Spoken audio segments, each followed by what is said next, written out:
into turn number 3. Coming to the line. Who's going to get it done? Green flag, we're racing. Get your foot in. 3 wide. He got it. He's got it. He's got it. Get there. No. This is going to win. Wow.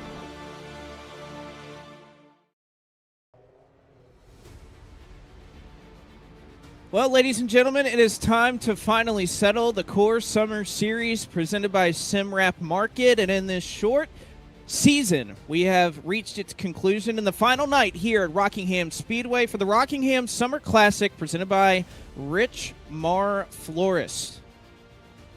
Good evening, everybody, and so happy to have you along with us on FTF.GG for the final round of this Core Summer Series. I'm Blake McCandless, that's Caleb Hoffman, and Caleb, Rockingham is a place back in NASCAR history that occasionally could settle some championships, but think it's fitting for Core with these street stocks. It's been a staple on the calendar in pretty much every season, and glad to be back here to settle this final one. Yeah, absolutely. And I mean, everybody's been looking forward to the street stocks here at Rockingham. This is going to be one of the best races, quite frankly, we've seen all season long. Field is stacked all night tonight for our Summer Series finale, and I'm excited, quite frankly, just get the heats going to see what to expect. Obviously, Rockingham's really one of those multi-lane tracks where we're going to be able to run the bottom, run all the way to the top if you want it. So, again, we got some very good competition in here tonight. I'm excited to see how they use the limits of the rock. And again, it is all somewhat about this race tonight. Again, the championship may not necessarily be in question. We'll tabulate it as things go, but it looks like with everybody kind of, well, they're running tonight with about 18 or 19 cars, it looks like, that have made their way out to the track. I believe it would be enough for Justin Champagne to carry the points with the season that he's had at the end of the night, but we will wait and see on that as we will get our first heat gridded up. It's going to be 12 laps here for each of our 2 heats. This is how the lineup. It'll be Herman Rice in the 40 that'll start first. Ryan Vargas will go from second. Case Collenbach third in the 084 with Cisco Scaramouche on the outside of row 2. They have Justin Malolo, Davin Cornelius, Garrett Smithley, your champion, what's seeming to be your champion here in the Core Summer Series presented by SimWrap Market, in Justin Champagne 8th. And, well, he's just off an eNASCAR Coca-Cola iRacing Series win, making his Core debut of the season. The 19 of Briar LaPrade will make up your 9-car field here to get this first heat rolled off. That starting grid presented by FTF.GG. And here we go. We are green here from the rock, and already we have binned it. Herman Rice into the inside wall. Case Collenbach goes around. Again, no cautions here. And shades of Charlotte. Before we even get the green flag in the final race of the season, we have somehow found a way to ruin it on the first lap. Not only shades of Charlotte, but the Rockingham 508 earlier this year as well, just right on the green flag with some chaos already, but that's even things out up here. Ryan Vargas will lead lap number 1 drive-through, and Justin Champagne has already made his way up to 3rd from the 8th spot. He's up to 3rd. Cornelius up to 2nd from the 6th spot, as a couple of drivers were definitely able to take advantage of some of that chaos on the opening lap. As you mentioned, with these street stocks, you got to shift the gears, you got to hit the clutch, you got to do everything right. But you are already starting to see it's lap number 2. This is a loose setup. It's a hot track up to 133 degrees, so these right rear tires going to heat up very quickly as now Cornelius makes a dive and a slide to the outside of 1 and 2.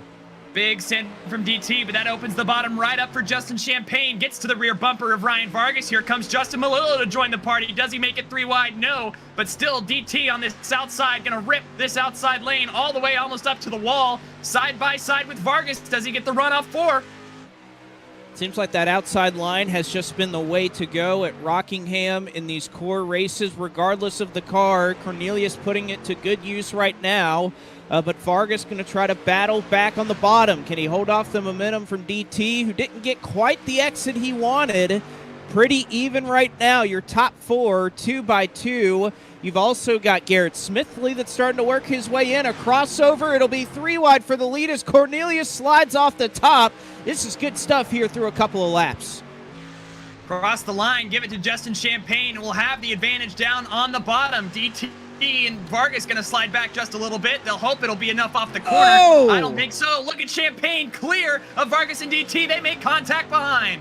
And he got that done on the bottom as Champagne just closes the door on Vargas. Melillo's big bobble from behind. He's still trying to collect it up off the corner. Cornelius hits the outside wall. Melillo will lose a handful of spots there as he falls outside of the top 5. That brings Garrett Smithley into the picture. But Champagne right now getting the job done on the bottom. He makes the pass and now trying to drive away with it. Briar LaPrade starting to gain momentum and ground on Ryan Vargas here, who goes to the inside to try to stay in the tire tracks of the 38 of Justin Champagne. Off of turn 4 into the stripe to complete lap number 6 here from Rockingham. Vargas still going to retain the second position, but Briar LaPrade has been on the move. He'll move up to the high side now to try to take this second spot away, get a little more aggressive. Going to lose some time, though. Hope to make it back up down the backstretch. There's a side-by-side battle right now going on for 6th. Justin Melillo said, be scared, Cisco. So we will see what happens there between these two that are now side-by-side. They're kind of falling out of touch with the group. And Cisco got it to Justin. Both of them save it somehow. Look at them. Justin's are laughing. boiling over. Justin's loving this. Cisco, I can't tell if that's a happy smile or a pissed-off smile. They keep it rolling. Cisco is about 4 car lengths in front, so he gets the better end of it. Meanwhile, back up front, we've had a change for the lead. Vargas goes by Champagne. Now Champagne gets into Vargas on the front stretch. Vargas saves it. He blocks low. Here comes Briar LaPrade up the middle. What racing we're seeing from Rockingham is now Briar LaPrade goes all the way up to the high side. They're going to be side by side again. Here comes Champagne to make it 3 wide. Big block from the 23 of Ryan Vargas. They're going into turn 3, beating and banging. Coming to the line out of 4. Briar LaPrade still up on this high side trying to make it work. Going to be 3 wide again. No, Vargas. Vargas is all over the place trying to keep the 38 behind him. I don't know how Cornelius saved it about a lap ago at this end of the racetrack. Vargas drives it in deep in the middle of the track. He tries to get the lead off the corner. He's not clear of either driver, who will be 3 wide. Smithley looking for a way to try to get by all of these top 3. Do we look 4 wide? We'll find out this time by 2 to go in heat number 1. 3 wide now, could even be 4 with Garrett Smithley now joining the party in the Rich Mar Flores racing machine. Here comes DT as well. He's won heats the last 3 weeks, trying to make it 4 as they come to the... Oh! Champagne's gonna get hooked! They're 4 wide down the back stretch. Champagne wasn't clear. They keep their foot in it. Now Cornelius is sliding. Garrett Smithley with a little bit of damage. He's got the race lead. Briar cleared a second. They're 4 wide. How is this working as we take the white flag in heat 1? Smithley trying to hang on. Does he have another lap to try and hold off LaPrade? Off at turn number 2 for the final time now. Garrett Smithley, can he survive one final charge from Briar LaPrade down the backstretch? LaPrade gonna send it in on the inside. He'll try to get to the rear bumper. I don't think he's gonna do it, Blake. He gets back to the gas. They'll be side by side to the line. Briar has got the run, but it's not gonna be enough. Garrett Smithley holds on to win heat number 1. They finish 3 wide behind them. It's Champagne who gets the nod for 3rd. What a heat! And again, what did we say at the top of the show? This will be some of the best racing you see all season. What do you think of that, Blake? Vargas said, quote, "Not gonna lie, guys, that was a banger."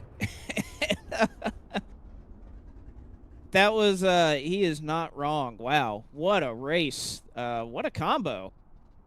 So it's Smithley, LaPrade, Champagne, your top 3. Then you got Vargas, who finishes in 4th. DT drive through. Dav and Cornelius rounds out your top 5.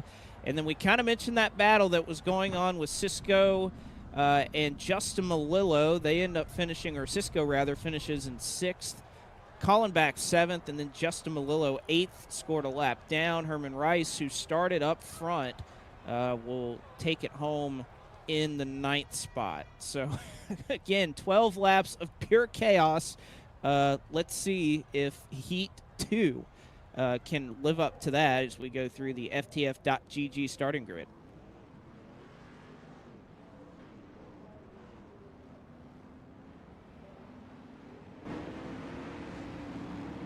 See it on the top of your screen there. Ryan Ellis looks like he will be scored first and leading the field to green in the number 51. Then you have Gary Owen, who will line up on the outside of road number 1. Wes Graham will start third. The 41 of Dawson Cram will start fourth in his season debut.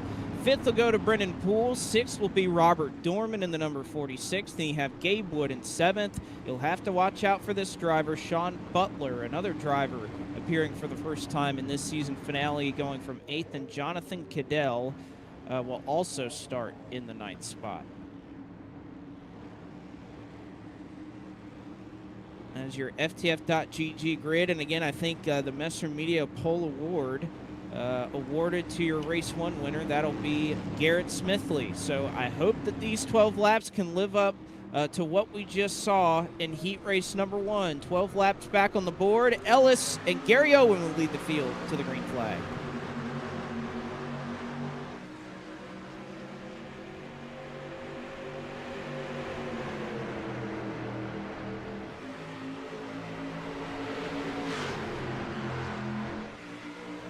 Ellis leads him off the corner. They're going to waste no time. Going to go 3 wide again. Cram up the middle, trying to slide up in front of Gary Owen, but he's loose. He collects it. Back in the gas. All 3 drivers try to battle for the top. In the wall hard. Poole gets into the fence. Here's Sean Butler. He's already battling for second. He started next to last. He's already up to second on lap 2. He'll get there. A similar ascension here for Sean Butler that we saw to Justin Champagne in race number 1, trying to get to Dawson Cram, who currently has the lead. They're side by side behind him. 1 car on the apron. It's Wes Graham. He'll get it recollected though, but will lose this spot to Robert Dorman. They cross the stripe. Look at Sean Butler now going to try to take the lead away from Dawson Cram going into 1. I think I saw somebody lose a bumper cover or something down the front straightaway, but at least from what I can see, everybody has all the parts and pieces that they need. Butler going to make quick work of the 41 of Dawson Cram, and no shockers there. Butler, one of the best in the business when it comes to this racetrack, so he grabs the top spot away from Dawson Cram. 8th up to 1st by the beginning of lap 4. Butler takes the top spot. There's still a good battle going on behind him. Robert Dorman, Gabe Wood, contact made. That's for 5th as Dorman gets shot up the hill.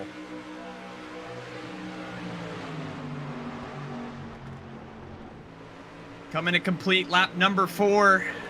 Right now, your top 3 running in single file formation. You can see Dorman trying to search for grip up on the high side of that track. There is not much to find. Again, we mentioned the track temperature up at almost 135 degrees Fahrenheit.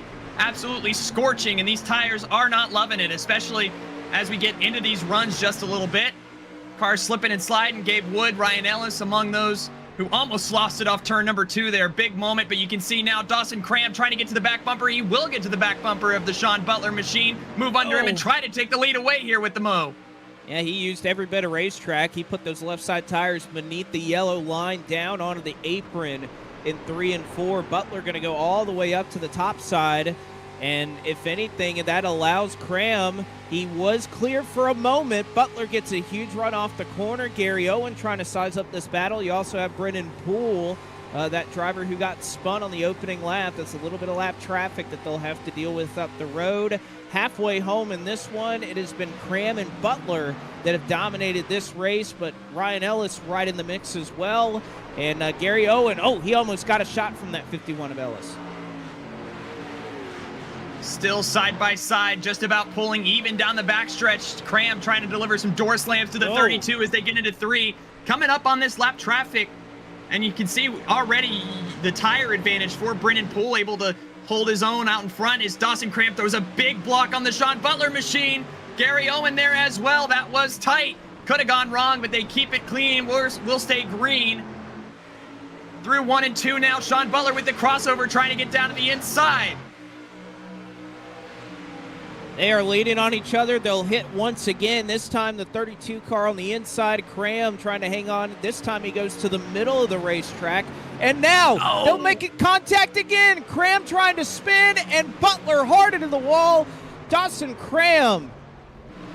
He spins across the front stretch. Robert Dorman gets tagged as well, as I don't think there's any surprise there. That was something that was brewing for a number of laps, and it finally came to a head. Dawson Cram will pull off the racetrack. That'll be the end of his heat race. Butler will try to collect it back. He's still attached to the leaders, but definitely does not have enough time to get back up here. Yeah, big heartbreak for him, but he'll have some starting position to work with later on. Meanwhile, this battle for the lead starting to heat up. Things have shaken out. Brennan Poole right here as the lap car, getting loose in front of your leaders. Gary Owen and Gabe Wood, who have cycled out 1-2 now. Ryan Ellis sits in that third spot, coming to 2 laps to go. Poole gonna wash up the racetrack, take the nose off the 24. That opens the door for Gabe Wood now. They're 3 wide, but these 2 on the bottom trying to fight for the win. Across the stripe, that time it's going. Going into 1, it might be a different story, though. Gabe Wood down to the inside, trying to take it away. 2 laps to go. Ryan Ellis has caught the lead. Meanwhile, Butler has gotten his way up into the 4th spot. You see Brennan Poole, that 44 car. He's lapped traffic. He will not be a factor in settling this one as far as positions, but he could have an impact on the outcome of this heat race. Gabe Wood going for heat race win number 1 on the season. He has a little bit of damage on the nose of his race car. We just saw a race last night where that ended up being a good thing. Gabe Wood drives it in deep, white flag. 1 more lap in heat race number 2.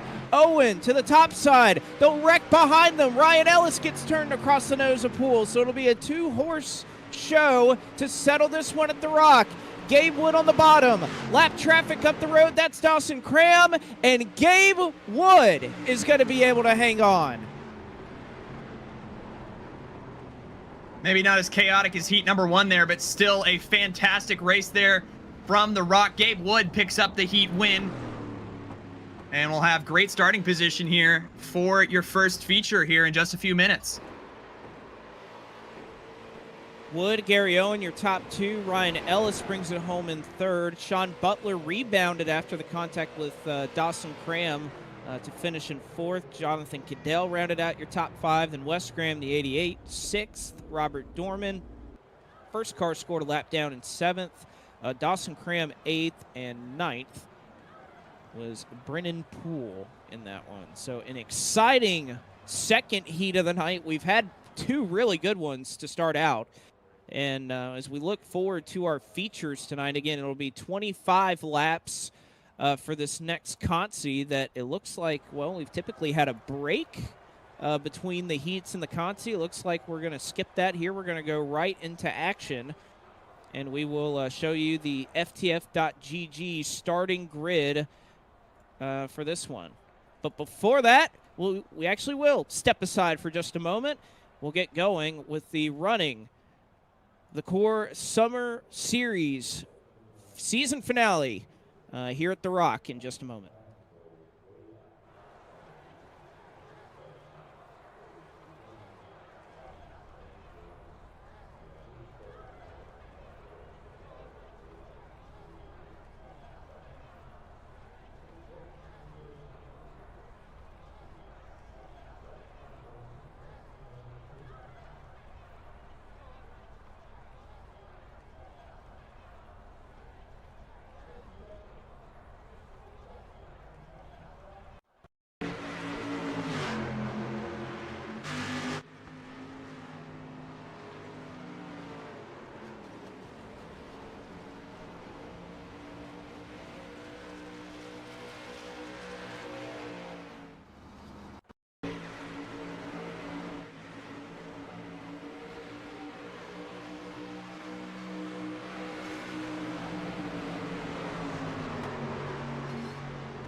All right, we are back at the Rock for the Rockingham Summer Classic presented by Rich Mar Florist.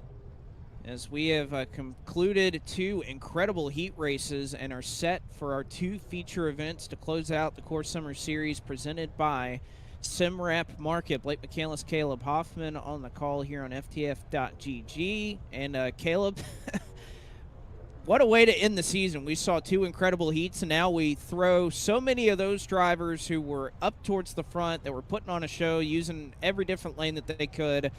We're going to put them all on the same racetrack now, so I can't wait to see what happens here in these features.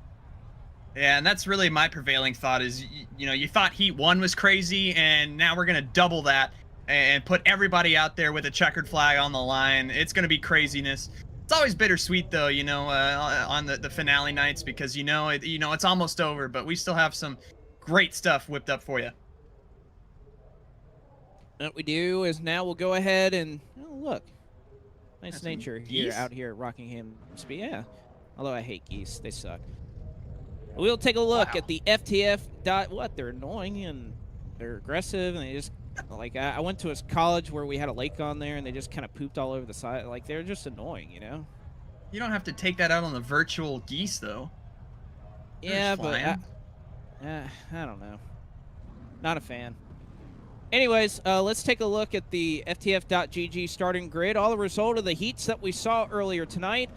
Garrett Smithley leads us to the green flag as he wins the Messer Media Pole Award tonight by virtue of his first heat race victory. That is his second such pole award of the season.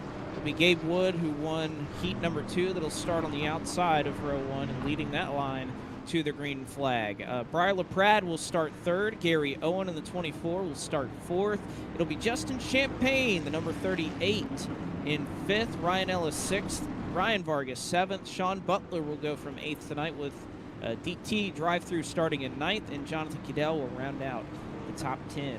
11th to Cisco Scaramuza, Wes Graham 12th, Case Collenbach 13th, Robert Dorman 14th, Justin Malillo 15th, Dawson Cram 16th, Herman Rice 17th, and Brennan Poole will make up the 18 cars that are contesting this one. Only 25 laps. We'll do 50 a little bit later on tonight, so a shorter sprint here for this first feature, in which we will finally be paying out some championship points. Green flag in the air. Garrett Smithley leads us to the start-finish line, and we are underway and can't wait to see what they cook up for us here in this first feature. Already contact! Sean Butler up into the outside wall. Ryan Ellis did not get going. Sean Butler tried to go up there. There was not enough room for him. Sean Butler ends up in the wall, but they'll keep it pointed in the right direction as we'll stay green. Already 4 wide, a little further back here. It looks like Dawson Cram, big move, but we're side by side for the lead up here off turn number 4. Oh, it is getting hairy back here. Cisco Scaramuza was all over the place in 3 and 4, but he hung on to it in the middle of the track. You could see the battle going up in the top 5. This is where it's getting hairy. Brennan Poole, what a save as he got into the 85. Cisco wheeling it off the corner. That allows the rest of this pack to get away. Meanwhile, Gabe Wood has taken the top spot from Garrett Smithley. A wild and chaotic opening pair of laps here at Rockingham.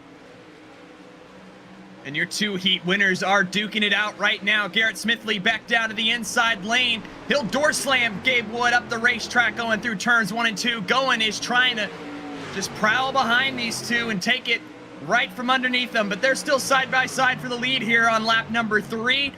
Going now down to the inside, trying to follow in the tire tracks of the number 43. They remain side by side, though. Off turn number 4 can go and make it 3 wide.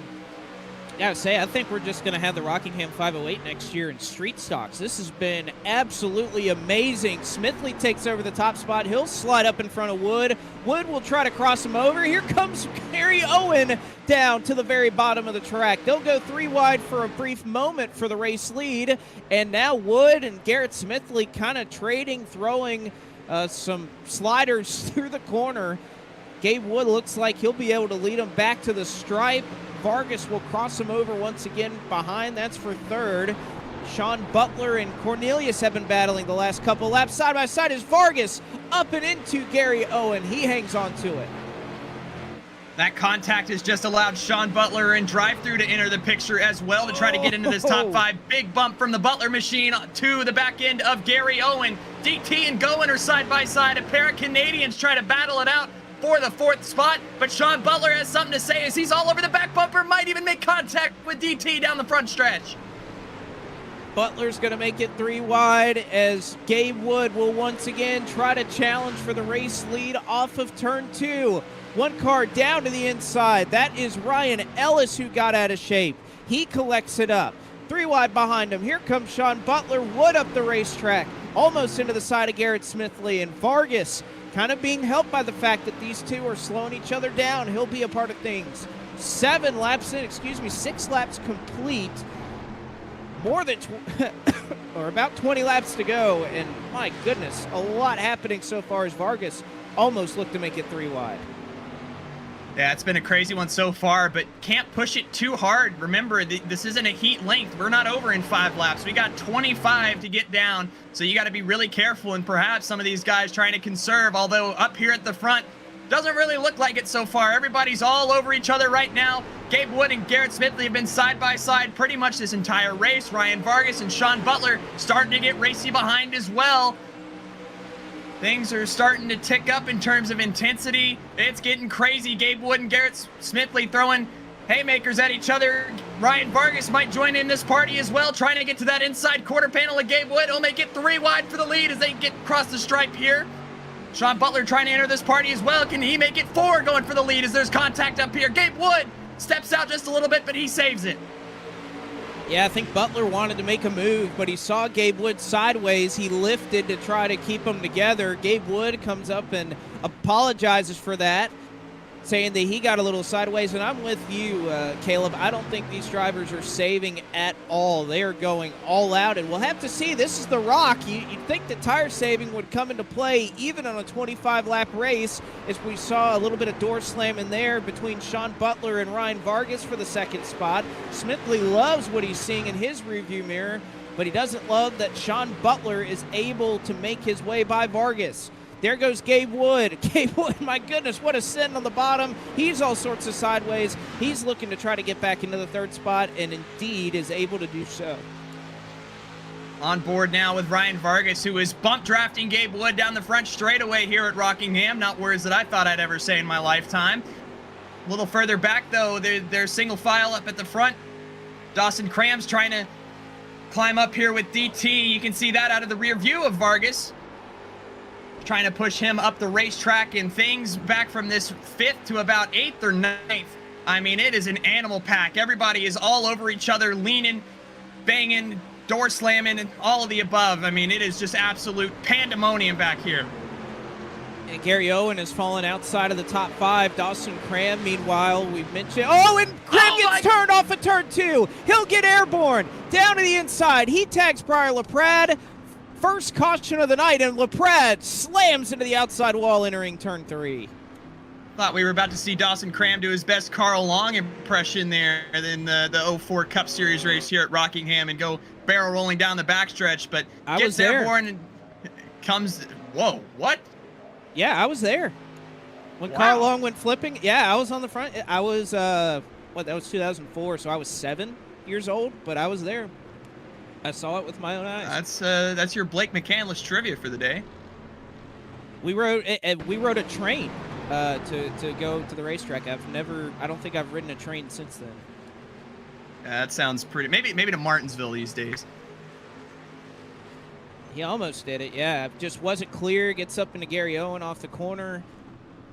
I didn't know that these cars really had blowover physics, but shout out to iRacing for putting that in.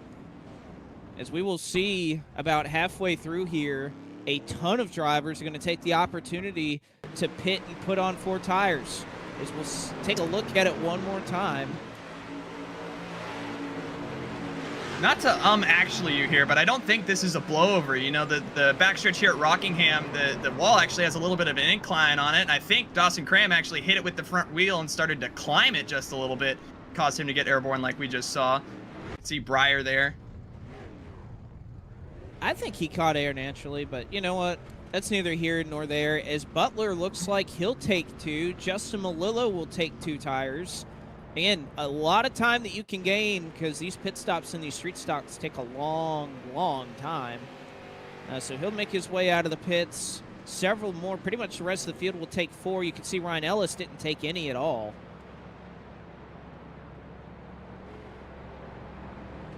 I'm surprised that the first incident of the night comes that late after all that we have seen. Yeah, and it's been super crazy, but this caution comes at an opportune time. Again, kind of similar to the end of the first heats that we saw in terms of length. So this will just kind of feel like a heat that's split into 2, where you go about 12 laps each way. So shouldn't be testing really any new boundaries, but maybe could see some crazier moves with these guys, knowing what they have underneath them and well within their comfort zones here. Isn't it great that it sounds like the rumor mill's kind of active that this track is going to be back potentially for National Series competition? As you can see, the Choose, my goodness, did Dorman hit it? He may have hit it, or at least scraped the barrels. Again, the Choose cone, but well, we don't have a Choose cone. It'd be nice if we did, but we don't. The Choose is the backstretch pit wall. And you can imagine with that, it can get pretty chaotic there. And I feel like Dorman almost scraped the barrels entering it. A ton of cars chose the bottom. I was surprised more didn't go to the outside. And Butler, who took 2 tires, is going to be able to lead the inside line alongside Ellis, who stayed out.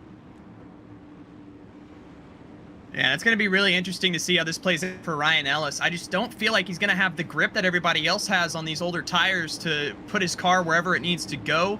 You're not going to be able to play around with the lanes as much, so I think Sean Butler's going to have an advantage there as well as the rest of the field. So we'll see if Ryan Ellis has anything up his sleeve that I'm not privy to, but I think he's at risk of getting eaten alive up here at the front.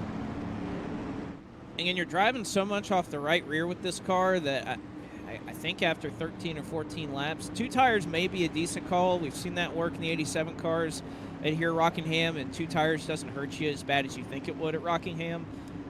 So Butler might be okay here, but yeah, I'm not so hopeful for Ryan Ellis, but we'll see how it pans out. We also had LaPrade. You can see there he took his fast repair, which they do have one for each of these feature races. So we'll see if that comes into play as well. Past the halfway point, inside of 10 laps to go in Feature 1. Butler bringing the field across. He's your leader. Champagne not going to waste any time trying to make it 3 wide for 3rd. And yes, Ellis, you can see, struggling on those old tires. He's on the top side, and he's getting eaten up by the rest of the field. Yeah, and it's a hornet's nest up here. Everybody trying to make up as much ground as they can. You can see with Justin Champagne making it 3 wide. He's going to slide up the racetrack and try to clear himself off Justin Malillo, who's side by side with Brian LaPrade. And heat winner Gabe Wood behind, coming to 8 laps to go. It's Sean Butler with the lead from Rockingham. Brad going to send it in deep on the bottom, perhaps a little too deep. He almost washes up into Justin Malillo. Champagne is clear of all that's battling that's going on. Dorman nearly got spun last lap. Now Gabe Wood going to look to the bottom. He's going to go 3 wide. Ellis maintaining on the top side. He almost peaked under Justin Malillo to make it 4 wide. This is all well behind your top 2. Who continue to duke it out. Champagne is running down Butler as Gabe Wood slides up, and Vargas halfway goes around, but it's enough to trigger the caution flag. Ben was on the button. Oh, and one car just Oh, spun. and we have a huge wreck afterwards. Gabe Wood slams the wall. Way after the caution was displayed. There's some theatrics there. Gabe Wood's clamoring for his spot back there. I think we might That need was to go check Justin what happened. Malillo. That was beef. He had, we mentioned what he was saying earlier with Scaramuzza. And this is contact. Okay, so we're going to see here Vargas is sideways. He's right in front of the field, goes around 90 degrees. Ben sees that. He throws the caution. And this is way afterwards. Malillo comes down and just door slams Gabe Wood in the inside retaining wall. Justin Malillo feeds over the radio that was not intentional. But I don't know. He says he did not see Gabe Wood, who paid for this, by the way. And he paid dearly. So the caution flag is out, and you see Malillo just kind of drift. I mean, he says he didn't see them, but that was a pretty hard turn down the back straightaway.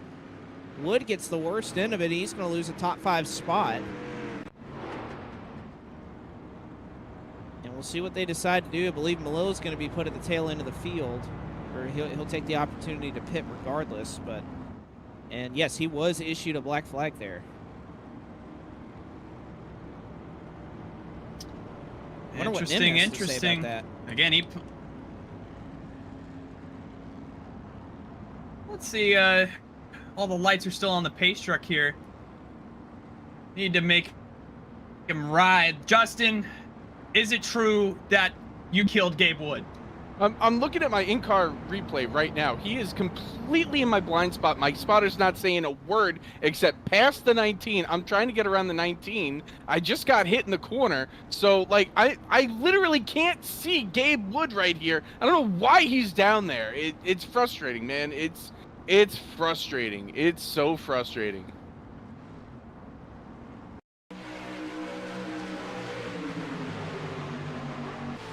Well, we'll take another look here, but yeah. Great shot from our producer, Zach, here. You can see off the corner, caution's out. And now the field of view could be different depending on... Oh, yeah, I don't sit that far back. I'm, like, right up on the windshield, so... And I'll back Justin on this. Whenever a car is below the apron, the spotter does nothing, does not call him out. So. Nothing. Nothing whatsoever. I feel bad. Like, I feel like total, like, such a jerk right now, but, you know, like, I don't know. Sucks. Ruined Gabe's race, ruined my own race, so. Well, it's not totally over. You still got a couple laps left here. We don't know what could happen, and we got 50 laps ahead. So, Justin, thanks for giving us your thoughts. An unfortunate situation for all involved. Yep. Thanks, guys. Also worth mentioning that these drivers have fast repairs, so the race is not totally over here. And it seems like that Gabe has accepted kind of that was not done intentionally on Justin's part at all. And it's something. I mean, I've kind of done that here at Rockingham too. You know, you don't expect a car to be that low. Not to say that Gabe Wood did anything wrong by going down there, as we see. The choose, and they're getting right up to that barrel. Yeah, make sure nobody hits it like Dorman might have under that last caution. Looks like we'll get away scot-free.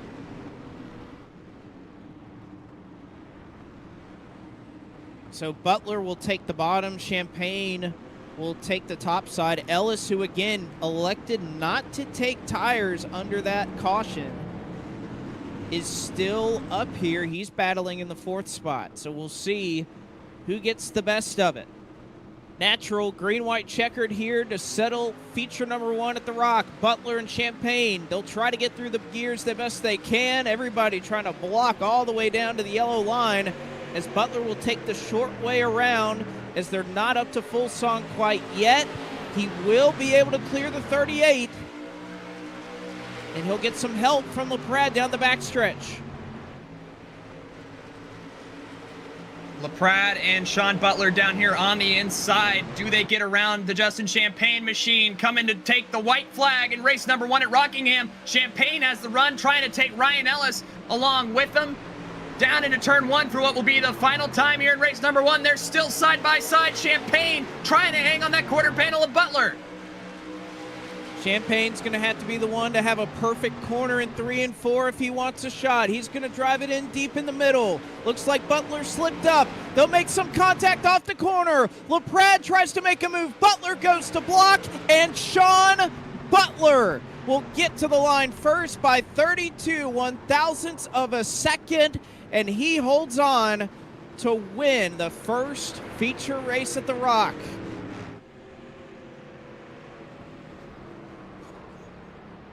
Oh, and there's big crashing going on behind him, but Sean Butler will come out of this thing victorious. And again, what a race from Rockingham. I don't know what it is about these street stocks, but they adapted this place so well.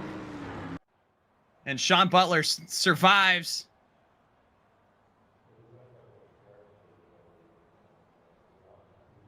Champagne just comes up shy of wrapping up his championship with a win in this first feature, but he'll finish in the second spot. Briar LaPrade, who kind of had some options there, he elects to try and win it on his own. Butler blocks, and if anything, he kind of gave Sean the bump that he needed to win that race. So LaPrade brings it home in third. Then you have Ryan Ellis, who again makes the strategy call work out for that 51 to bring it home in fourth. Gary Owen finishes in fifth. Garrett Smithley, your pole sitter, Messer Media pole sitter, I should add, will bring home a sixth place finish. Davin Cornelius seventh, Jonathan Cadell eighth, Brendan Poole ninth, and Ryan Vargas rounds out your top 10. Looking on back to 11th, you'll find Cisco Scaramuza. He'll win race 1 of the battle here. Robert Dorman in 12th, Wes Graham in the 13th position, Gabe Wood 14th, Dawson Krim in 15th, Herman Reese in 16th, Case Kallenbach 17th, and Justin Malillo, the other half of aforementioned battle, will round out the field here. Yeah, you know, you gotta sell it when they're beefing this hard. And that is that's employees, iRacing employees that are here to settle the score in core. You know, that's no better spot to do it in. And now I might need to steal that. Is connected here to the Discord, which I believe that he is. We'll try to get a word with him and see what he thinks about winning this race. Sean, you got us? I got someone. Blake? Sean. Hey. You just won core. I don't know if you know that, but you just won this race. Yeah, you crossed the line first. That means you're the winner. Oh, wow, I won a race. Cool. That's nice. Hey, Caleb. So how is it to finish a race at Rockingham and it doesn't end in sorry, Sean? Well, the first one kind of did, but you know that we tried to make up for it in this one. But you know, yeah, it's good to be on the good side of one of these, you know, Rockingham races or any broadcasted race for that matter that you're commentating. So, I mean, yeah, it's good to finally win one of these things. How fun are these street stocks too? Because it looks like they're a little bit different than the 87s. The top isn't OP. It seems like every lane is pretty even right now. What's kind of your thoughts on how this combo races here tonight? Yeah, I mean, it races fine. I mean, the top, it works for like the first 2 laps of a run, and then it just doesn't really work anymore. But the bottom is where you want to be, as we've seen, you know, the first couple races here tonight. And I just, like you guys saw, just wanted to do my best to hold the bottom and not give it up. And Briar had plenty of opportunities to move me and get me out of the way there and work for his championship. And I appreciate him not putting the bumper to me. So thank you, Briar. But yeah, overall it was fun. It's just pack racing, as you can see, and it's a heck of a time if you avoid all the carnage. I don't know if you've been kind of keeping up with everything that's been going down here tonight, but we have had a lot of beef up here. Justin Malillo, Cisco Scaramuza.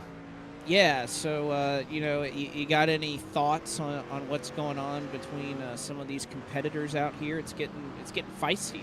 I mean, apparently Dawson Cram has beef with me just based how he raced me in the first race. So I mean, I guess that's where it started. I don't know, but with Justin, you know, he might be the new unhinged maniac in this because he just flat out.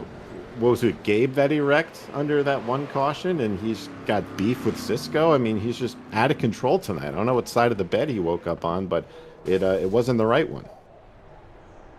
Harsh words from Sean Butler. Listen, you just got to call it like you see it. And you're starting in 18th in the next race, so you got to do it from the back again.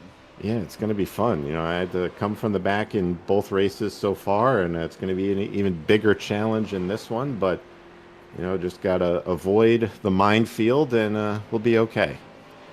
All right, Sean. Well, thanks for talking to us, man. And, you know, go out and get you another one because, you know, there's no races left after this. It ends. So this is kind of like your last chance to do it. It's the last chance, and I'll go out and do my best, Blake. Thank you very much, Caleb. All right. And Zach, I can't believe he's here, but, you know, hi, Zach. It's been a while. Hi. You didn't hear that, but he said hi to me. That's the nicest he's been to me in months, so I appreciate that. Okay, I think we've had enough of Sean talking, so we're going to put you back where you came from. Okay. Yeah, victory lane. Okay, I bye. guess you can spin it that way. Sean, good luck out there in race. Actually, I did have a question for you.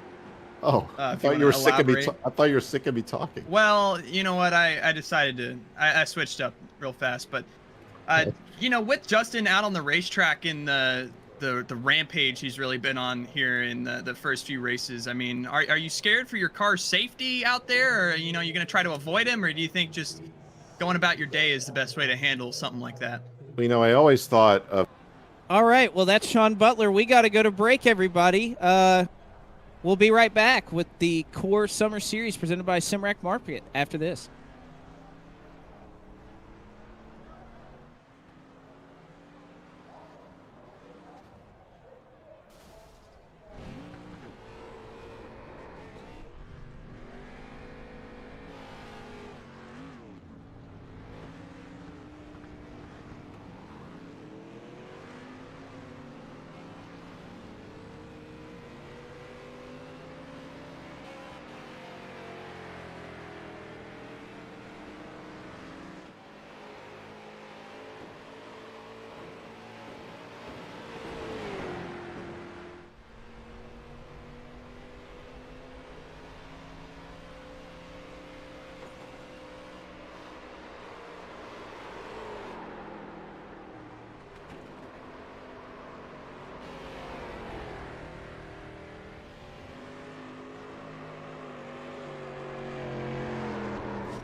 And we are back live at the Rock after it is Sean Butler who wins our first feature of the night in the Rockingham Summer Classic presented by Rich Marr Flores. Blake McCandless, Caleb Hoffman, producer Zach Johnson turning all the buttons down in the virtual production trailer.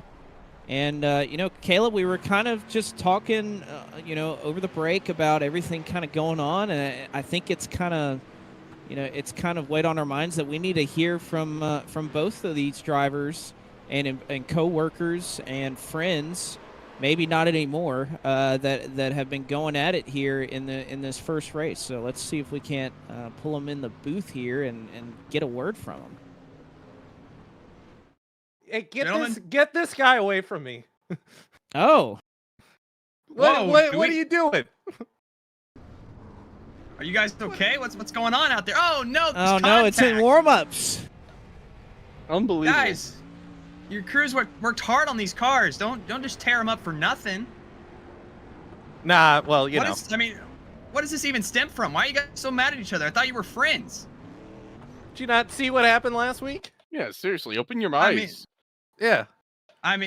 Well, we're focused on Look, the front I here made at an FTF, honest mistake in race 2 last week, and then I get dumped for it. So, Justin, you don't look too happy. What are your thoughts on that statement? I think he's all talk.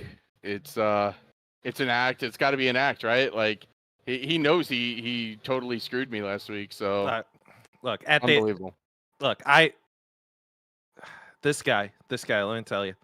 If Long Island was closer, the war I would rain down on him. I wanted y'all to elaborate on what happened in the pit road last week. I saw we had a Twitter post about it of just Justin stopped in the 85 pit. Could have been some beef there. Was that at all related? Yeah, I mean his crew attacked my crew, so your crew attacked my crew? Oh yeah, you were in my pit box.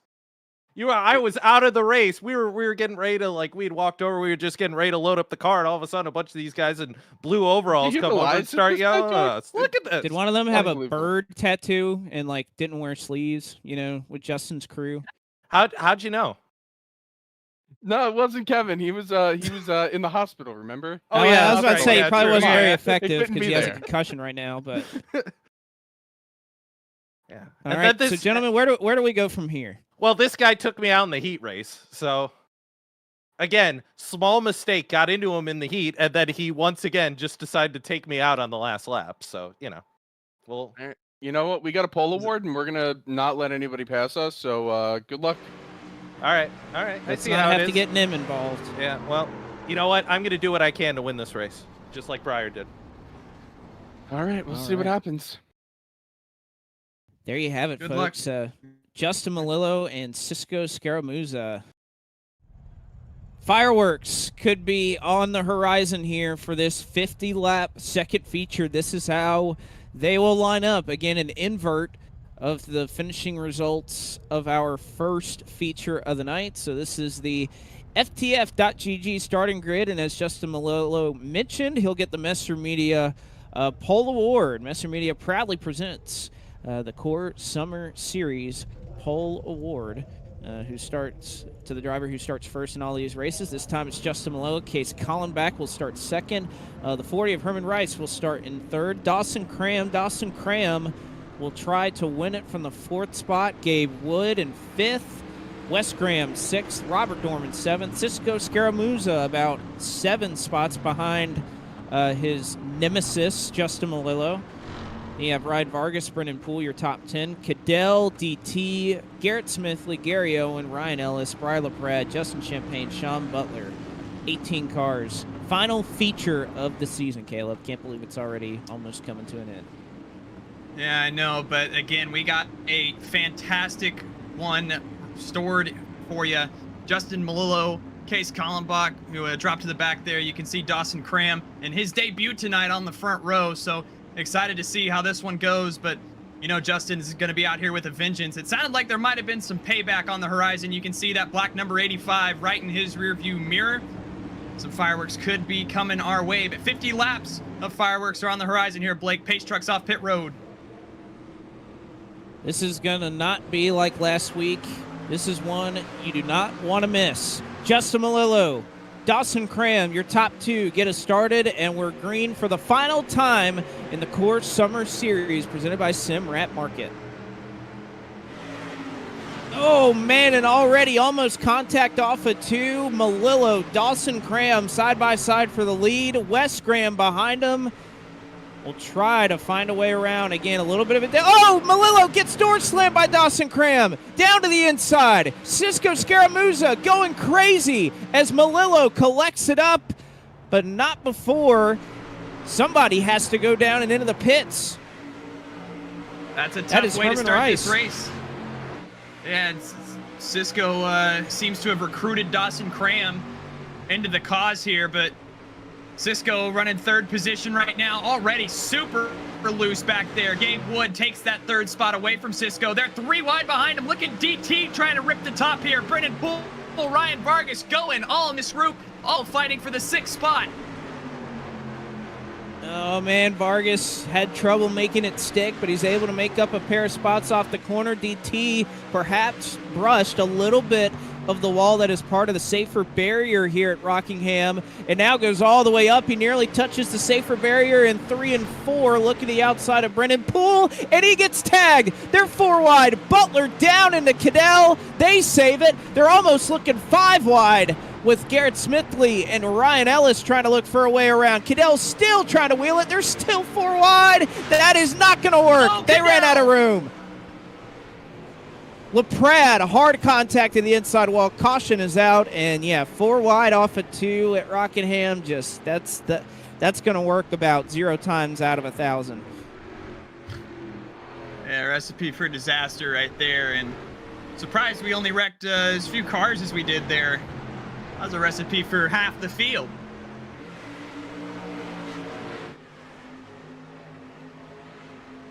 Initial contact starts with Cadell and Garrett Smithley. Cadell gets it rolling. I don't think he really got that much damage out of it. Perhaps it was Briar LaPrade that got the worst end of it. He's kind of behind this battle. They're 4 wide in front of him.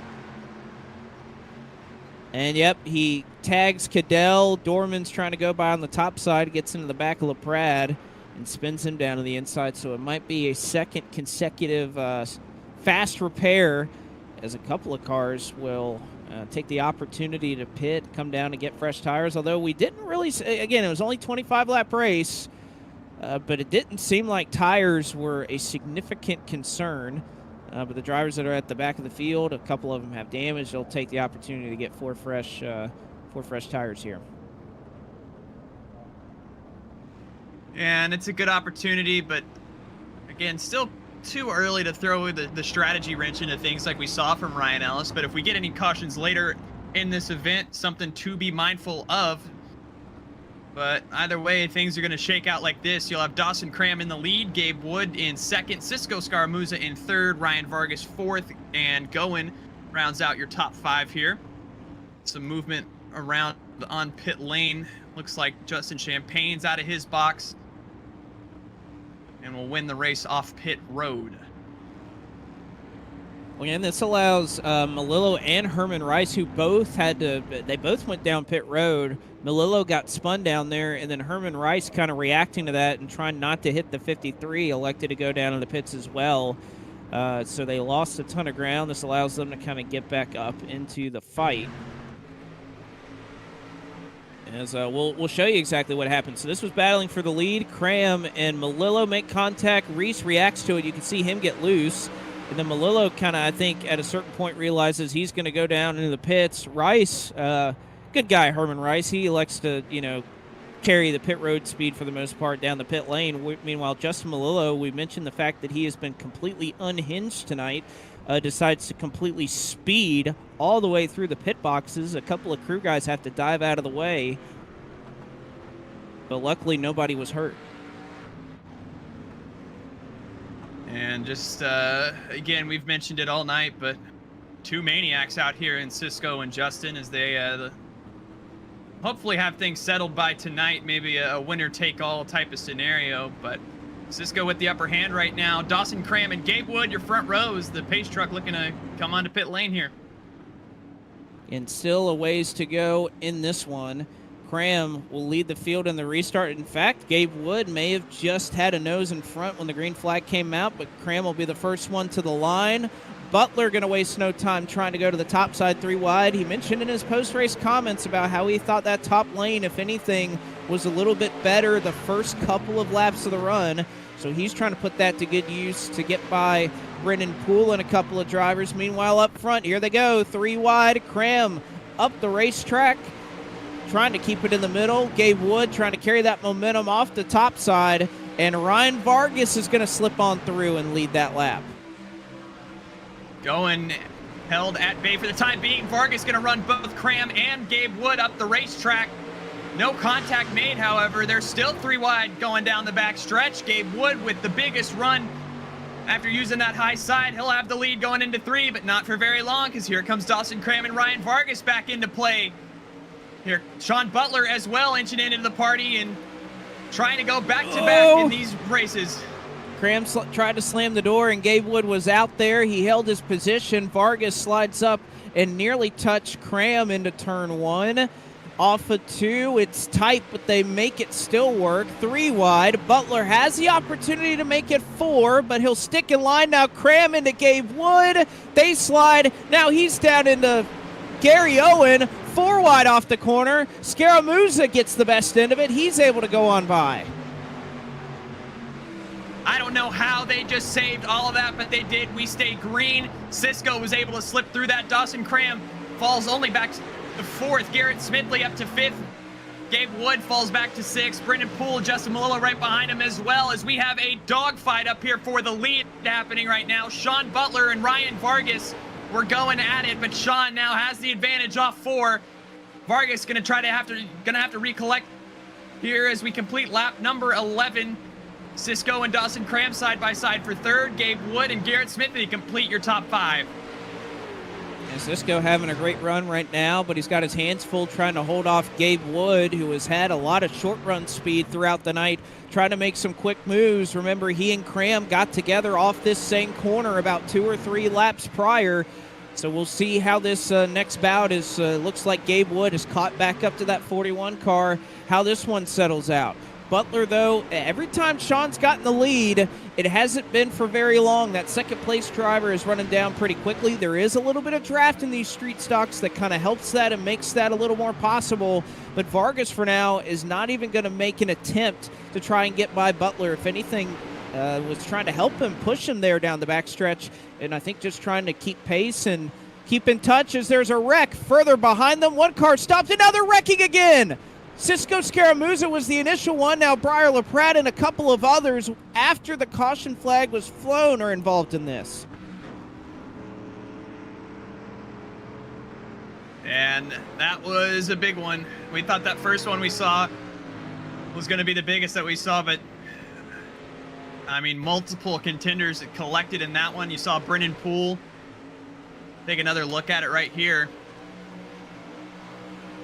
Yeah, just Cisco gets loose, comes right back up into the field, almost gets Justin, but that causes a chain reaction, sends Brendan Poole around, Herman Reese, Briar LaPratt, and then, my goodness, Jonathan Cadell and Poole making some pretty big contact there.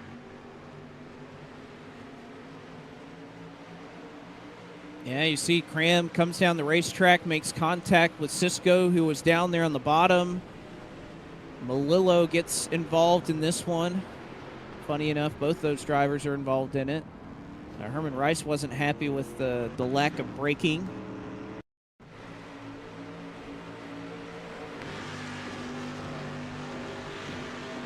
On board with Cadell here. Let's see what he saw. Yeah, and you can see that just one car comes back into the middle of the racetrack, dodge him. This is where the big stuff starts, and then Brennan Poole. Oh, man. And you can see just ran out of racetrack. It looked like Cadell was going to be in the clear, and just the way that pit wall kind of angles back out when Poole made contact with it, kind of ricochets him back in an awkward angle. Oh, and is there beef going on now? These are our two that we've had our eyes on, and looks like there is some contact made under yellow here. Side by side entering the pit lane. Hope that nobody takes swipes at each other or anything here. They're side by side. How are you going to get in your pit box? Somebody just called another driver a cack. I don't know. There's a lot being said here over the chat.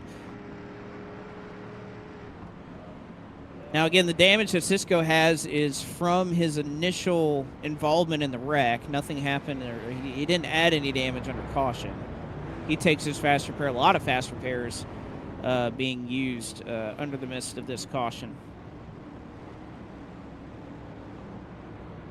And this has been, I mean, every week I feel like we say, we always stress the importance of these races, how there's always a calm one, there's a hectic one.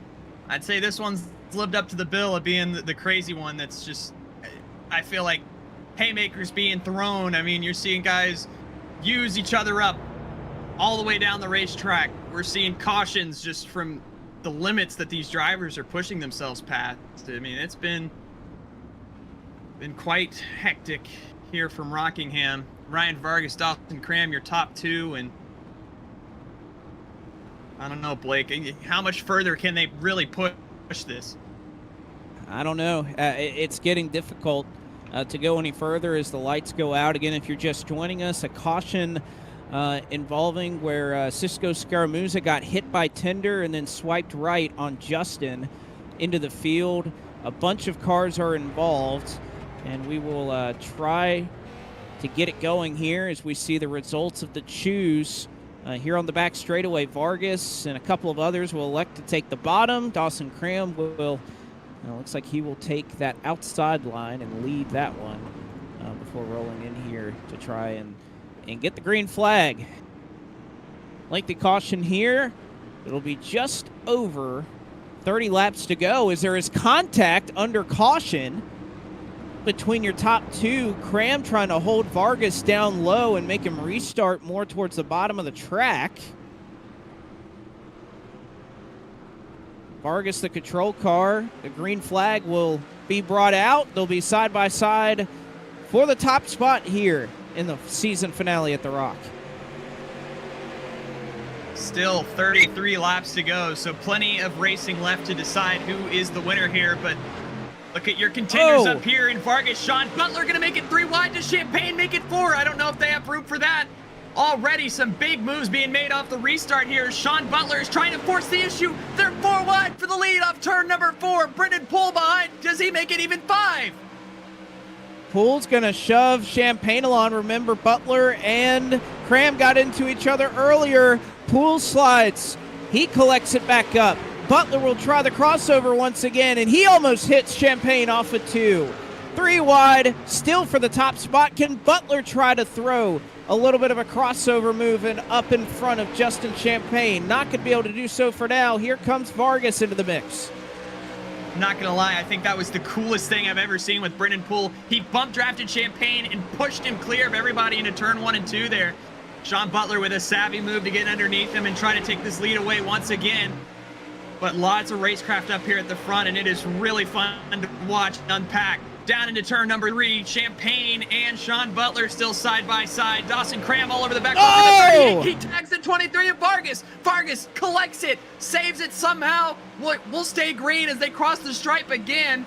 Garrett Smithley in this pack as well. I wonder if this field is starting to. Again, I was just about to talk about the fact that Butler and Cram had a little bit of beef. The list is starting to pile up in terms of drivers that have been involved with the 41 car. As Champagne, Butler, they're duking it out for the top spot now. Second maybe under fire is Cram pulling up to the inside of Sean Butler in the 32. Vargas and Smithley also duking it out behind them. That's for 4th. As Cram comes up, there is contact with Butler down the back straightaway. Champagne, this is exactly what he wants to see behind him. These 2 cars hitting.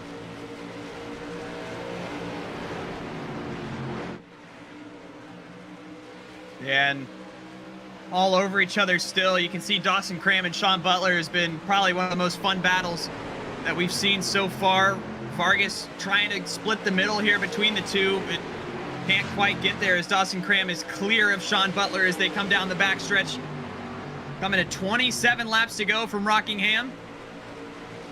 And again, as we get into this run, we're starting to see cars lose grip in the corners, either push up the racetrack or step out a little bit in the rear end. Very difficult to control, and still just with 28 laps to go, it's only going to get worse.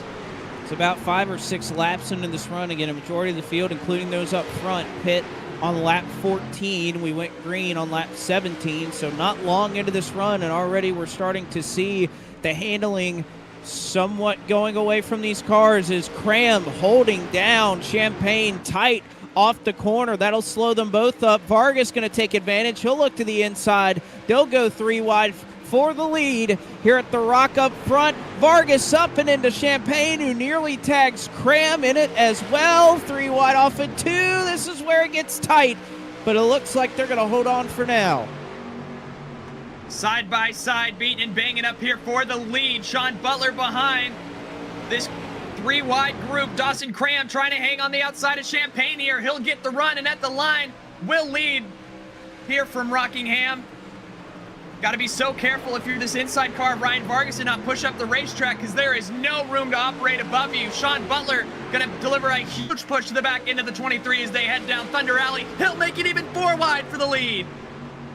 And Champagne's going to dive it in deep. They nearly touch as Butler and Vargas almost made contact. A pair of drivers is now. Butler will get hit off the corner. He saves it. Now Champagne and Kramer into each other. Still 4 wide. Can Gary Owen make it 5? Vargas gets hit. Up and into Champagne. Champagne around in front of the field. He tags Briar LaPrade. Poole trying to save it as the caution flag flies. 4 wide for the lead, and finally they just ran out of racetrack to make it happen. And really, out of all that, Justin Champagne's the only person that ends up sideways and fully turned around from that, which is incredibly surprising. Usually when the second place car goes around in front of the field, it is not good news. Looks like Briar LaPrade with some pretty significant damage there from trying to avoid that one. He'll come down the pit lane, and we'll get another look at what happened. But I mean, what do you expect? 4 wide at Rockingham, trying to push it even 5 wide with going there, and just does not turn out how you're wanting here. You see contact between Champagne and Vargas, and that's where the damage on the Briar LaPrade machine comes from, as everybody else makes evasive maneuvers behind to put us under 4th caution of race 2. I wonder if for Briar LaPrade, if he already took his fast repair, this is pretty much going to take him out of contention. But you know what? I think he's doing all right after winning his first Coke Series race last night. But we'll see if he can, if he has fast repair left, or if this is the end for him a little bit past the halfway point here in feature number 2. Again, contact started, initiated between Ryan Vargas in the 23 and Justin Champagne in the number 38, and hearing that, yes, indeed, he already did use his fast repair after being involved in one of those earlier incidents. So probably going to put him out of the running is that of the 19 of Briar LaPrade. And quite unfortunate for him and his return tonight. Obviously one of our regulars here when we do our normal season with the Gen 4s. Was one of our championship contenders, I believe, the past 3 seasons. I mean, he's always in it here at the end, but some schedule conflicts this year, and finally able to join us tonight, and has not gotten off on the right foot. You can see we're looking at the menace that is Justin Malillo.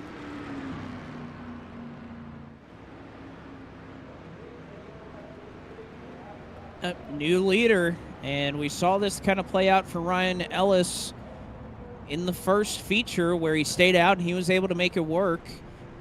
Fortunately for Malillo, there's a little bit longer of a distance here in feature race number 2.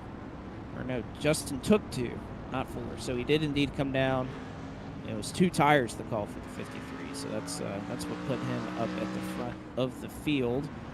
LaPrade, the only car being scored multiple laps down. Again, mentioned he did not have a fast repair left. But kind of flipping the order here in terms of where cars are lined up. We saw kind of Dawson Cram, Butler, Ryan Vargas, a couple of those guys up at the front. Now Butler and Vargas are still up here, but Cram looks like he lost a lot of track position. That last trip down pit road may have tried to fix some damage. Again, you could kind of have that balance between maybe wanting to use your fast repair at this point of the race, or if you get the damage fixed, it may be worth it in case you need it a little bit later on in the race, and it looks like that may be the case there. But we'll see how it plays out. Inside 20 laps to go in the season, Caleb, and this has been a really compelling season throughout. There's been some really interesting tracks that we've gone to. Thinking about starting at Charlotte, we went to Slinger. Kevin Harvick's Kern County Raceway was on the schedule. Kansas, Watkins Glen, the classic configuration. So this has been a really fun year. And again, I don't know what it is about Rockingham with these cars, but it just races tremendously.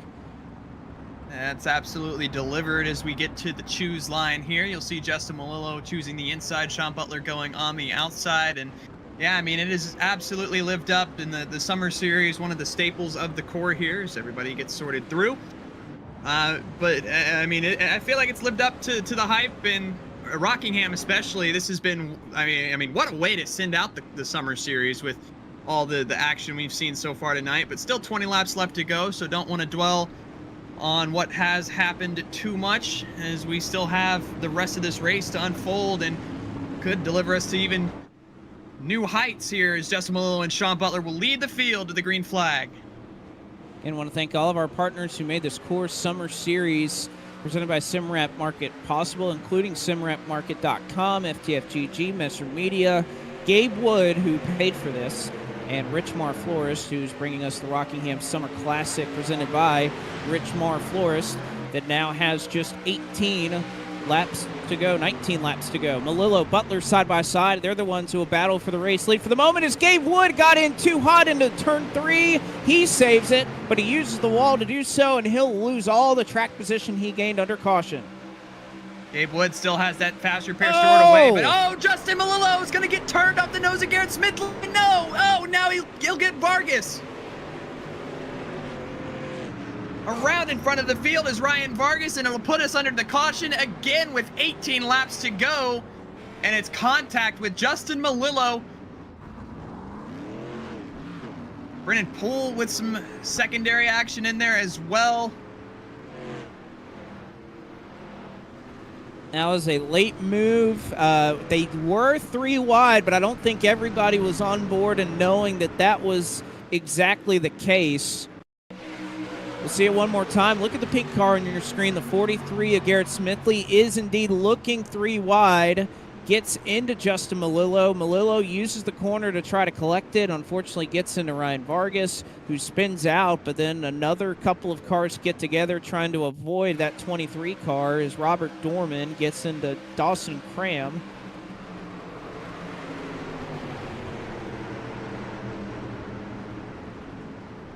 Hearing the call over the radio from Case Collenbeck, who is pleased that friendships and relationships are just coming apart at the seams here in this season finale in Core. And that'll happen in big-time Core racing. I mean, this will push you to the limit physically, mentally, emotionally. When we've experienced all of that tonight and more. Let's see if we can't pull somebody in here and get some thoughts. How about Robert Dorman? Let's catch up with the 46 of Robert Dorman. Robert, you got us? I'm gonna fight Brennan Poole. Oh, well, why is that the case, sir? I know where you live. Whoa! Oh my goodness. What? I'm not Brennan Poole. No, not you, but Brennan, who's gonna watch this back. I know where you live. He's mad at me because we got involved in a wreck.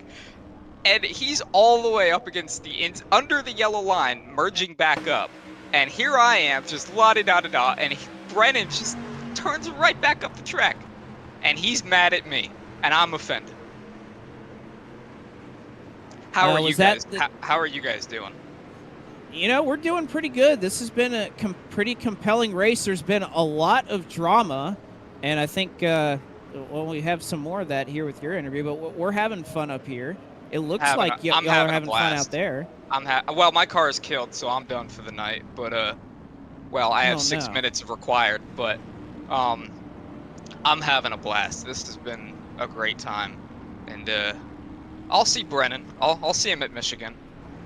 You know, I gotta say, I like the diecast setup we got going on here. It looks to be organized. It's new. Yeah. Brand new. Really? And you know what? What's he? About a week. Oh wow. It's a very new. Yeah. Even crazier. Brennan Poole, my best friend. Unbelievable. Wow. I mean, is that one gonna go on eBay now? It might. It might. Maybe I just give it to a kid. I mean, I don't know. I mean, it was supposed to be special from our top 5 that we had together, but he doesn't seem to care anymore. So it's all right.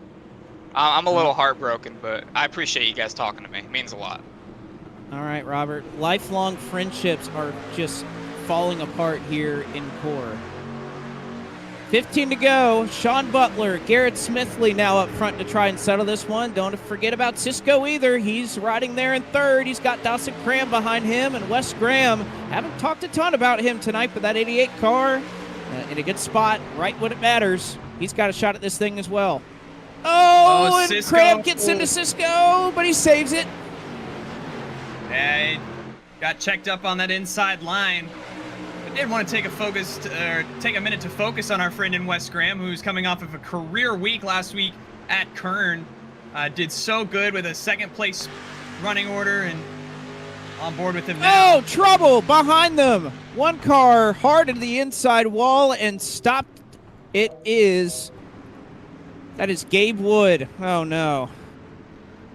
It has not been a night to write home about here recently for Gabe Wood, who looks like he may have gotten contact from Dawson Cram off of turn 2. You know what? We've had a number of drivers to talk to. Let's see if we can't talk to this one too. How about Gabe Wood? Gabe, we're looking at the replay. What happened? What happened from your seat? Don't talk to me. Don't talk to me. I'm not happy right now. All right. Well, thanks for being up front with us. We'll let you get back to it. Yep. Nope. I'm done.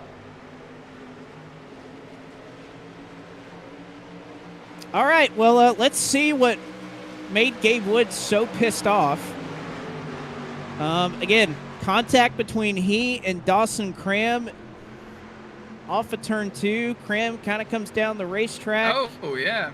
Yeah, and I think as he was trying to collect it up, try to get back into him, and that is kind of one benefit of being in real life, Caleb. That if you walk out of the media center, you don't want to talk to the media. You can kind of just walk past him.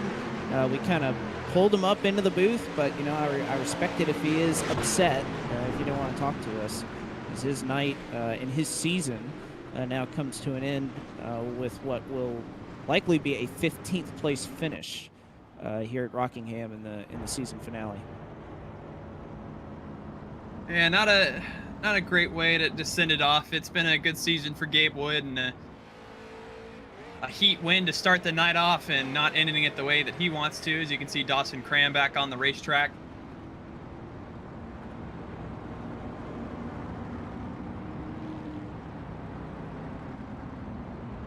All right, so it is turned into a very chaotic end to this race. And with that, we've reached the last 10 laps. And Caleb, I think you made the point that we have seen a number of sweeps in the last couple of weeks when it comes to these feature races. And, Sean Butler, he does have the opportunity to finish that off tonight. He started last in this one. He won our first one. He might be able to pull it off, and he's going to be tough to beat.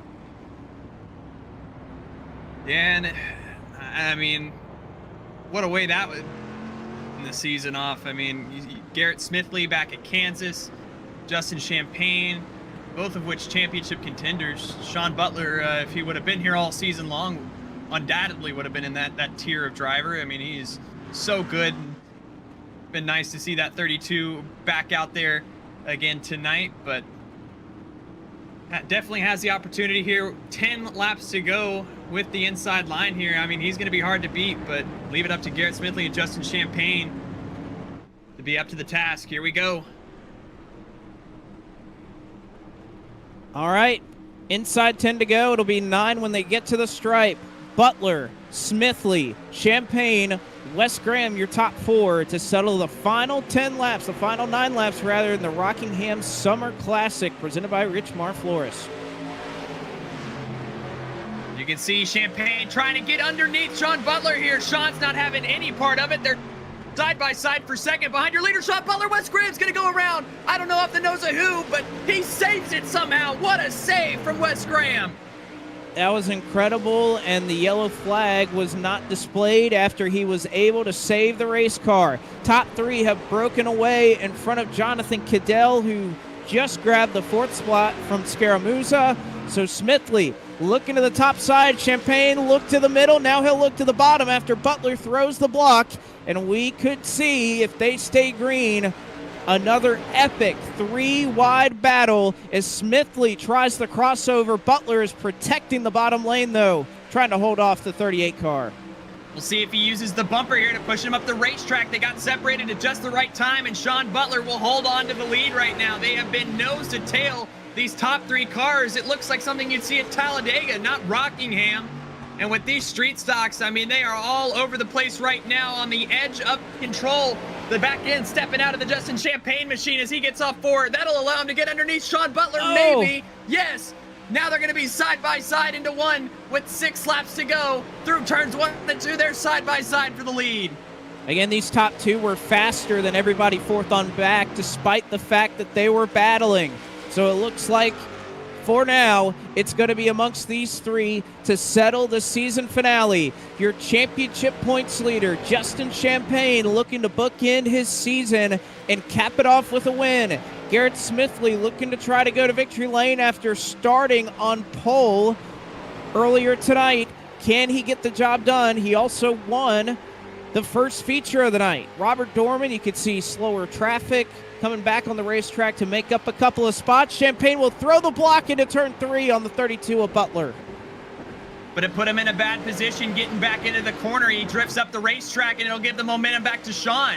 Garrett Smithley has a run. Does he give a bump to the 32 of Sean Butler? Yes, he does. Butler to the outside quarter panel. He'll get back off the throttle, though. Does he slip back in line, or does he try to make a lane on the outside? You know Champagne's going to block. That opens the door for Garrett Smithley, though, down to the inside. Champagne and Butler side by side. Smithley, you know, wants to make it 3 wide as they try to come to the line to come to 3 laps to go. I think regardless of who Smithley wants to help, he's just trying to keep both of these drivers side by side. Butler trying, nearly cuts down in front of Garrett Smithley. 3 laps to go this time. Champagne up the racetrack. Butler's going to have a better run off the corner. He'll look to the inside, but Smithley was just there and didn't allow him to get down there. Now Champagne goes to the low side to block. Smithley, where is he going to go as Butler gets back into the gas? This time around, 2 to go, and now Butler on the apron looking to the inside of the 38, and he is there. There is no yellow line rule here in Kohler. He'll make it work. He'll try the slide job. He gets in front of that 38, but can Justin Champagne pull the crossover off? He'll fake him out. He'll go to the outside down Thunder Alley for the penultimate time. Garrett Smithley is just watching as these 2 duke it out for the win and come into the white flag. Who is it going to be? Sean Butler or Justin Champagne as they're side by side across the stripe for the final time. Butler looking for a sweep. Champagne looking to cap off his championship season, and Garrett Smithley looking to go to victory lane for the first time. Who is going to be able to get back here first? Butler with the momentum off the corner. He'll protect the bottom. Smithley, where does he go? As they approach 3 and 4 for the final time. Champagne is going to pitch Butler. They'll touch off the corner. Butler slides to the apron. And with that, Justin Champagne will win the final race of the Summer Series. And how close was that? I mean, there are wrecked cars trying to cross the stripe back here.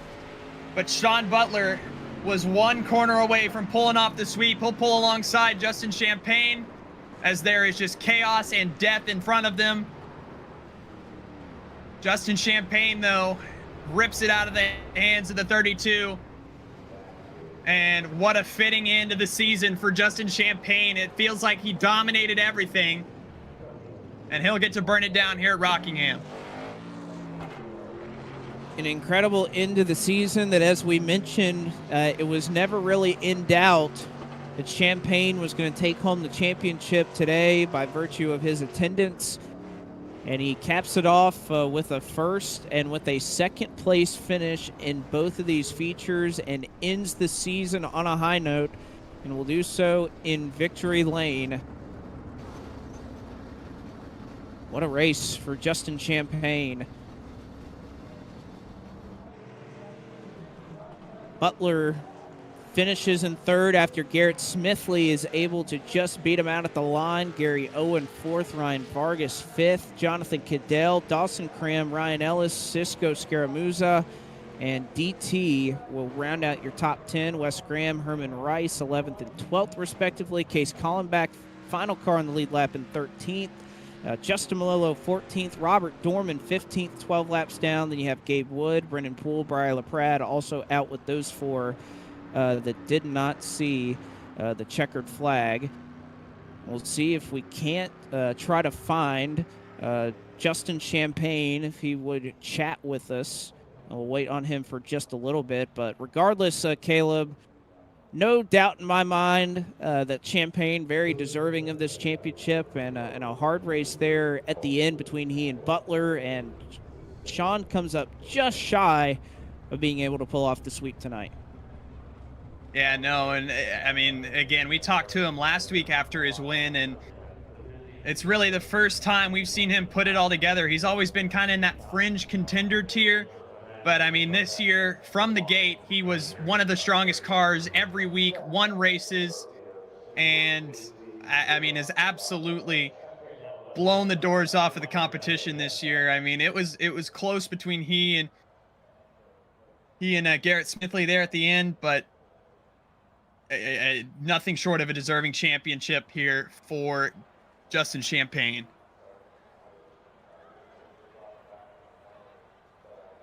You know, I think we kind of need a little bit of a break here, because with everything that was going on tonight, a lot of drama back and forth between everybody, and this was on the final lap, I believe. Wes Graham, Justin Malillo, Cisco, they get together. It was just kind of that night that you know sometimes in racing, you have somebody that you're a rival with, you're not necessarily getting along with at the time. That's how I was wondering how Robert Dorman ends up coming off of pit road after fixing damage and still ended up in the crash with, way behind everybody. But that's how he got tagged, as he could not avoid the spinning Justin Malillo car. And again, this gained Dorman, I think, 3 spots.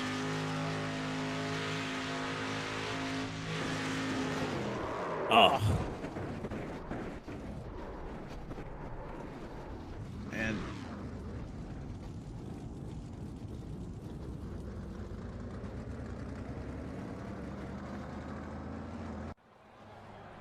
tough there. As let's see if we can't at least pull in our second place finisher for now. Garrett Smithley.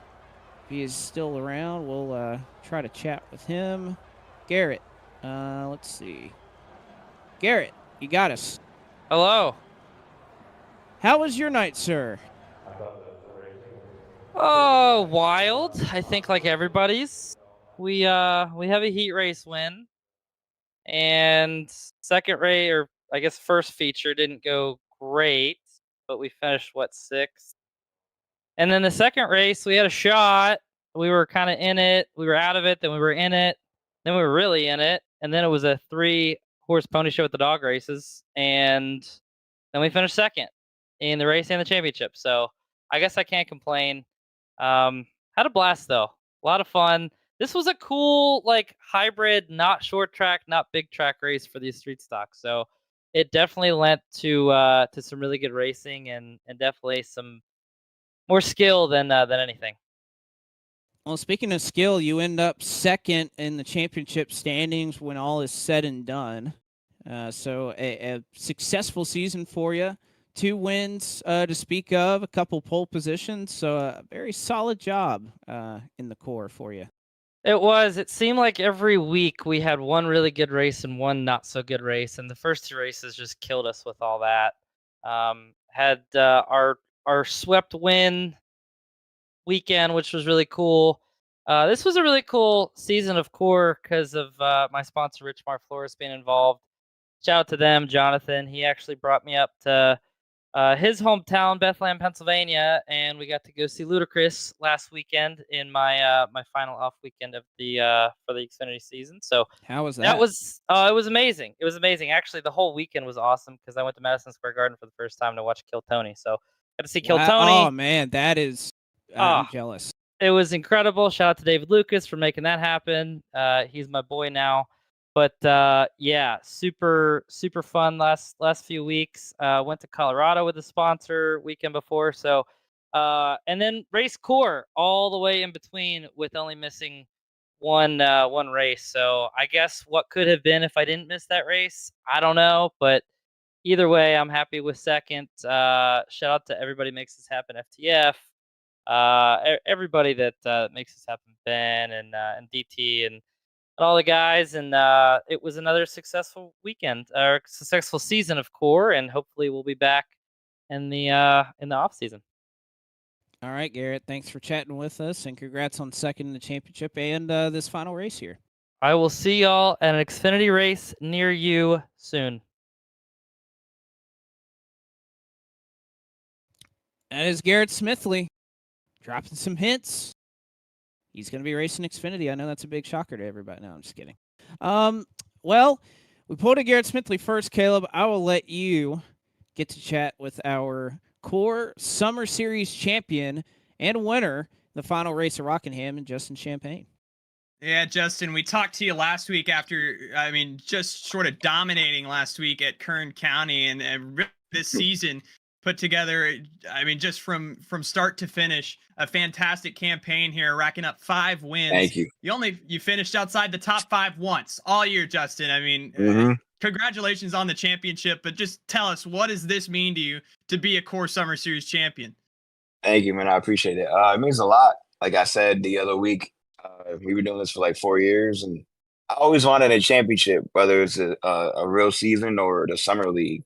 So to get a championship, I'm actually really happy. It was actually a really fun season. I'm not gonna lie. The car track combinations were awesome. They were incredible. I like the schedule. It was about every track you could get, and like I really do. That was just a lot of fun.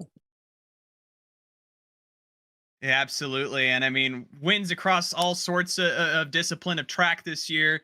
Charlotte, you started off with Slinger, the short track, and then we heard from Garrett Smithley this has kind of felt like a hybrid all night, where it wasn't really a big track, it wasn't a short track. How did it feel for you out there in the street stock, slipping and sliding around at 140 degrees on the track? Yeah, it was actually pretty hard, like a lot of slipping and sliding, but the outside wasn't that good. It was good for a couple laps, and then the bottom line was the preferred lane. That's why me and Sean Butler kept blocking, because we didn't want each other to go on and from the inside from us. So it was actually a lot of fun. I'm not gonna lie. You got to save your tires. That's all I know. I saved tires and got the W. That was actually fun. I'm not gonna lie. I had a blast. So thank you, everybody. Thank you guys for putting this all together. Yeah, absolutely. And again, just wanted to congratulate you on a dominating season, a fantastic race up there with Sean. I know Blake and I were super entertained, but good to talk to you again, and this time as a core champion. Hell yeah. Hey, that sounds good, brother. Hell yeah. Well, we appreciate you talking to us, and congratulations again, Justin. Awesome. Thank you, man. That is your Core Summer Series champion, Justin Champagne. We'll go back to you, Blake, who is with our 3rd place finisher. All right. Well, we talked to him once. We talked to him a second time, and you nearly had him sweet tonight, Sean Butler. Am I going to get moved out again by Caleb again for talking? Yeah, blame Caleb for that. It totally wasn't me. Totally wasn't you, me stealing my bit. But no, it was fun. I almost had it at the end. I think I just got a little too low in 3 and 4 and got on the bumps there and kind of washed up and just kind of got sideswiped there and lost it a little bit. But no, that was a blast. Just everywhere was starting to work at the end, and we're able to. I was surprised the middle lane was working pretty well. So I guess I don't know why I was so desperate to block the bottom, but that was the lane you needed to be in. But no, it was a total blast. Really love Rockingham. You know how I feel about it, Blake, and think it's one of the best, if not the best, ovals on the Sims. So if you want a good race, fire up Rockingham. It never disappoints.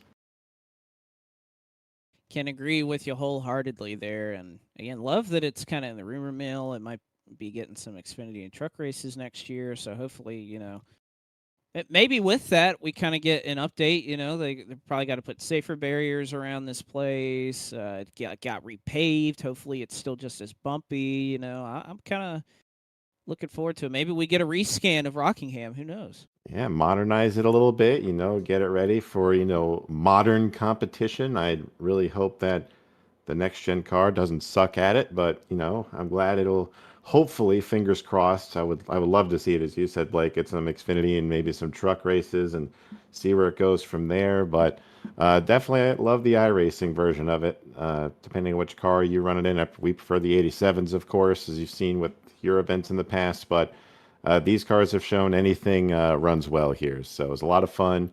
Congrats to Justin. He raced heck of a race all night, and congrats on his championship too. And all in all, it was a good night. Can't say I'm upset about anything. I know other people can't say the same, but overall, solid night of core, I think. All right, Sean. Well, we appreciate you showing up here tonight at the Rock. I know it's your only appearance of the season, but you made the most of it. I'm glad you had a good time, and maybe when core kind of comes around next time, don't know when that'll be. You'll be a part of it too then. So thanks for coming in and having a good time with us. Oh yeah, I'll be in the next iteration of core whenever it may be. So looking forward to that. All right, that's Sean Butler. And heard from Sean there. It was whatever to hear his voice, but yeah, I mean, like I said before the start of the second race here, always bittersweet here, but I mean, you can't ask for anything better than that. I don't think you can top what we just saw here from Rockingham. Fantastic races all around. All four of them are two of our heats and our main events. And again, I'm so excited already for this thing to return this off season. Hopefully, we'll hear some confirmation on that. But back with the big power Gen 4 cars, we should see you in it. That'll be fun again. But I mean, this experiment, I feel like that we've tried for the summer series, I'd call it a resounding success. I mean, every track we went to, we had tons of competition, tons of awesome moments, always close. There was never a race where we sat back and we were like, okay, that one was kind of lame, but we'll get ready for the next one. No, I mean, every race you come out of it thinking core's the best thing in the world. And that's, out of any league, just 100% the best thing that you want. And again, like all the drivers that we've spoken to, got to thank Ben, got to thank DT for all the setup that they do for this, and everybody behind the scenes, all of our partners that make core possible. I mean, again, I've continued to say it for years now, but best league on the service right here. It's always core. It's always been core. And I am so excited. Whatever these guys want to do next, I will be there no matter what. And I hope everybody here at ftf.gg will be too. Thank you to everybody there who's watched along with us all year long. And I don't know, I just come out of it thinking, wow, that was awesome. Always great to have some Wednesday night racing that is always fun and always a blast. We'll allow these drivers again to have a little bit of time off. It was a little contentious tonight, so hopefully we give them a month or two off, get some of that out of their system, and then we'll be ready to go whenever is next. Again, it could be the fall, could be the spring. You mentioned Gen 4 car could be on the horizon. There's a new Gen 4 car coming to iRacing, so that could be pretty exciting too. A lot of different possibilities, but again, we'll see what Ben, DT, all these guys have, and I think I echo the same sentiments that you do. Great job by all these guys putting in all the work, all the effort. A lot goes into this.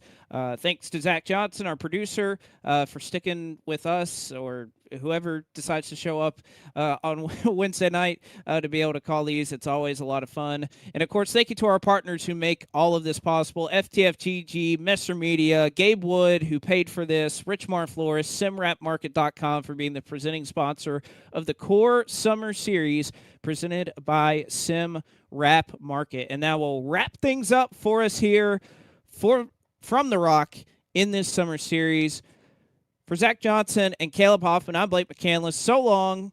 We bid you farewell, and congratulations to tonight's winners of the Rockingham Summer Classic, Sean Butler and Justin Champagne, who gets to cap it off with a championship. We'll see you next time.